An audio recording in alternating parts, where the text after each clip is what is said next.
Chapter जिसने white house में उठापटक मचा दी है। वॉशिंगटन से न्यूयॉर्क तक ट्रंप की टीम इन तस्वीरों को रिवाइंड कर करके देख रही है। एक तरफ मॉस्को में विदेश मंत्री एस जयशंकर, दूसरी तरफ बीजिंग में एनएसए अजीत डोभाल और तीसरी तरफ जापान में कॉमर्स मिनिस्टर पीयूष गोयल। 3 चेहरे, 3 देश, 3 अलग अलग मोर्चे। भारत का फॉर्मूला देखिए, रूस से एनर्जी, चीन से सिक्योरिटी, जापान से टेक्नोलॉजी, उसके ट्रांसफर पर बातचीत। दिलचस्प बात यह है कि सितंबर में होने वाली ब्रिक्स समिट से ठीक पहले भारत ने पूरी दुनिया को क्लियर कट मैसेज दे दिया, भैया दोस्ती अपनी जगह, लेकिन भारत का राष्ट्रीय हित सबसे ऊपर। एक तरफ डोनाल्ड ट्रंप ने दांत पीसते हुए पूरी दुनिया को धमकी दे दी कि ईरान से दोस्ती महंगी पड़ेगी, ईरान से कोई भी व्यापारिक रिश्ता रखेगा तो उसकी कीमत चुकानी पड़ेगी। लेकिन दूसरी तरफ ये तस्वीरें कुछ और कहानी कह रही हैं। ईरान के 2 बेहद करीबी साझेदार रूस और चीन, दोनों से भारत अलग अलग रणनीतिक मोर्चों पर बातचीत कर रहा है। अब सवाल सिर्फ इतना नहीं है कि जयशंकर मॉस्को क्यों गए, डोभाल बीजिंग क्यों पहुंचे और पीयूष गोयल टोक्यो क्यों गए। आज इन तीनों तस्वीरों के जरिए भारत की नई रणनीति को आप समझिएगा आसान शब्दों में। पीएम मोदी के दिमाग में आखिर चल क्या रहा है? एक बात तो क्लियर है कि भारत किसी के प्रेशर में आकर काम नहीं करने वाला है। क्लियर? आज आपको इन तीनों तस्वीरों के जरिए भारत की कूटनीति और रणनीति का चैप्टर देखना चाहिए। भारत के विदेश मंत्री एस जयशंकर ने कल रूस के राष्ट्रपति व्लादिमीर पुतिन से मुलाकात की और पीएम मोदी की शुभकामनाएं और निजी संदेश उनको सौंपा। इस दौरान पुतिन ने यह भी कह दिया कि मोदी जी से जल्द ही मुलाकात की उम्मीद है। बस यहीं से कहानी में थोड़ा भूचाल आ जाता है। व्हाइट हाउस स्टाफ के कान खड़े हो जाते हैं क्योंकि अगला पड़ाव है किर्गिस्तान। 31 अगस्त से 1 सितंबर के बीच होने वाले एससीओ समिट में मोदी और पुतिन की मुलाकात होने की पूरी संभावना है। और यह मामला सिर्फ 2 नेताओं तक सीमित नहीं रहेगा, क्योंकि चीन के राष्ट्रपति शी जिनपिंग वहां पर मौजूद रहेंगे। यानी एक ही मंच पर मोदी, पुतिन और जिनपिंग। अब जरा कैलेंडर पलटिए। एससीओ के सिर्फ 11 दिन बाद दिल्ली में ब्रिक्स समिट होने जा रहा है, और अगर पुतिन और जिनपिंग दिल्ली पहुंचते हैं तो फिर वही 3 चेहरे एक बार फिर साथ होंगे, आमने सामने होंगे। यानी वॉशिंगटन अगर कैलेंडर देख रहा है तो शायद कैलकुलेटर भी साथ लेकर बैठा होगा, क्योंकि तस्वीर कुछ ऐसी बन रही है। पहले किर्गिस्तान, मोदी, पुतिन, जिनपिंग, फिर दिल्ली, मोदी, पुतिन, जिनपिंग।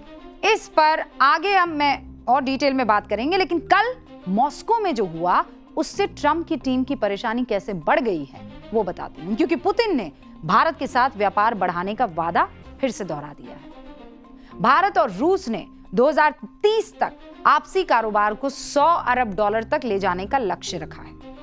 2025-26 में दोनों देशों के बीच करीब $60 अरब का व्यापार हो चुका है। यह आंकड़ा इसलिए खास है क्योंकि अमेरिका और ट्रंप की धमकी के बावजूद दोनों देशों के बीच व्यापार जारी रहा है। ईरान युद्ध से भारत में कच्चे तेल और यूरिया का संकट पैदा हुआ, लेकिन रूस के जरिए सप्लाई जारी रही। अब रूस भारत को यूरिया सप्लाई करने वाला सबसे बड़ा देश बन गया है। 2025-26 में भारत ने अपनी जरूरत का करीब 60% फर्टिलाइजर रूस से मंगवाया था। जून 2026 तक भारत ने कुल कच्चे तेल का 50 से 55% हिस्सा रूस ही से इंपोर्ट किया था। इसके बदले में भारत अब रूस को दवाइयों, कृषि उत्पादों, मशीनरी और दूसरे सामानों की बिक्री बढ़ाना चाहता है। भारत और रूस के बीच बढ़ते व्यापार को लेकर अमेरिका इसलिए भी भन्नाया है क्योंकि दोनों देश अपने व्यापारिक लेन देन के लिए किसी एक करेंसी या डॉलर पर निर्भर नहीं है। ये दोनों देश मल्टी करेंसी मैकेनिज्म का इस्तेमाल कर रहे हैं। इसमें रुपया और रूस की करेंसी रूबल का इस्तेमाल किया जा रहा है। अमेरिका को पहले ही अपने डॉलर की साख गिरने की चिंता सता रही है। अब आपको रूस के सीधे रूट को पकड़ते हुए चीन लेकर चलती, जहां एनएसए अजीत डोभाल बीजिंग में कुछ देर पहले चीन के विदेश मंत्री वांग यी के साथ एक अहम बैठक करते हैं। मौका भारत चीन सीमा विवाद पर स्पेशल रिप्रेजेंटेटिव की बातचीत के 25वें दौर का। इससे पहले दिसंबर 2024 में बीजिंग में 23वें दौर की वार्ता हुई थी। और पिछले साल अगस्त में नई दिल्ली में 24वें दौर की वार्ता हुई। यानी एक ही समय में भारत की कूटनीति के दो अहम मोर्चे एक्टिव हैं और संदेश साफ है। रूस से रिश्ते मजबूत रखने हैं, चीन से बातचीत बंद नहीं करनी है। भारत की रणनीति एकदम क्लियर है। जहां हित टकराते हैं वहां बातचीत जरूरी है, जहां हित मिलते हैं वहां साझेदारी जरूरी है। ये तस्वीरें आज नेता प्रतिपक्ष राहुल गांधी को भी गौर से देखनी चाहिए, जो कुछ दिन पहले प्रधानमंत्री नरेंद्र मोदी की विदेश नीति को सिर्फ गले मिलने की कूटनीति बताकर मजाक उड़ा रहे थे। अगर विदेश नीति सिर्फ गले मिलने का नाम होती तो भारत एक साथ इतने मोर्चों पर अपनी कूटनीतिक बिसात बिछा नहीं रहा होता। क्योंकि अगर विदेश नीति वाकई सिर्फ गले मिलने का नाम होती तो भारत एक साथ इतने मोर्चों पर इस तरीके से कॉन्फिडेंस के साथ नहीं पहुंच रहा होता। आज इन तस्वीरों को देखकर शायद राहुल गांधी को समझ आएगा कि विदेश नीति सिर्फ तस्वीर खिंचवाने का खेल नहीं है, बल्कि एक साथ कई मोर्चों पर रणनीति साधने का खेल है।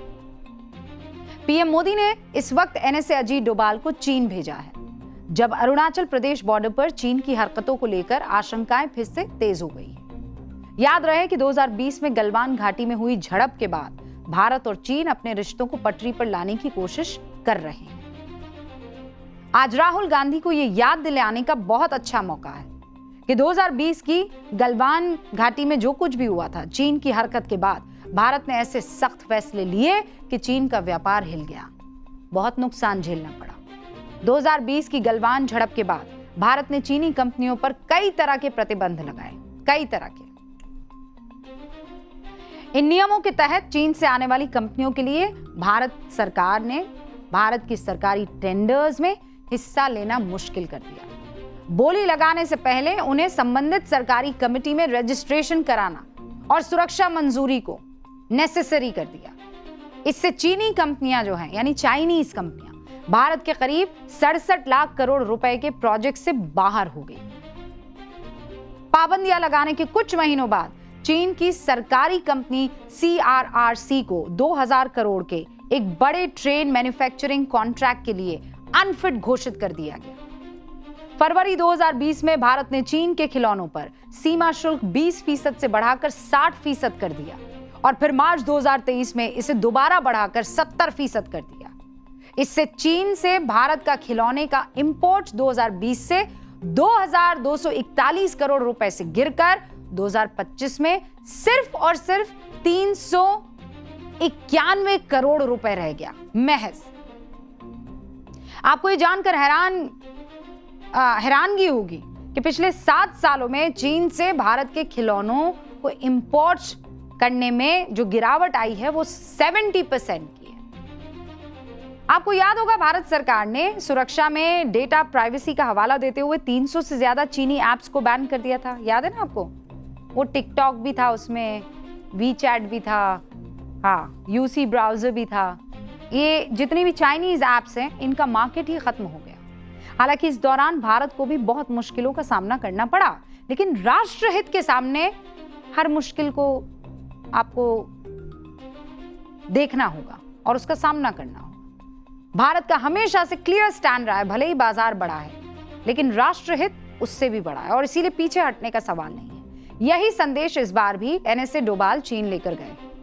डोभाल का ये दौरा इसलिए भी बेहद अहम माना जा रहा है क्योंकि अगले महीने दिल्ली में ब्रिक्स समिट होने जा रहा है और इसमें चीन के राष्ट्रपति शी जिनपिंग शामिल होंगे, ऐसी चर्चा है।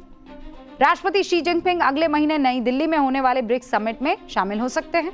7 साल बाद ये भारत का दौरा होगा उनका, 7 साल बाद। 12-13 सितंबर को भारत ब्रिक्स सम्मेलन की मेजबानी करेगा। रॉयटर्स के मुताबिक जिनपिंग के साथ करीब 400 अधिकारियों का बड़ा प्रतिनिधि मंडल आ सकता है। जिनपिंग आखिरी बार 2019 में भारत आए थे, तब उनके साथ करीब 200 चीनी अधिकारी थे। इस बार जिनपिंग के भारत दौरे से पहले LAC पर शांति और सीमा विवाद सबसे अहम मुद्दा है। भारत और चीन ऐसी व्यवस्था बनाने पर बातचीत कर रहे हैं जिसमें सीमा पर किसी भी तरह की झड़प या तनाव हो तो उसका असर दोनों देशों के बाकी रिश्तों पर ना पड़े। यानी कोशिश है कि सीमा पर तनाव को बातचीत के जरिए संभाला जाए और व्यापार, कूटनीति और दूसरे रिश्ते पटरी से ना उतरे। न्यूज की पाठशाला में अब हमारा स्पेशल सेगमेंट सोचा है कभी।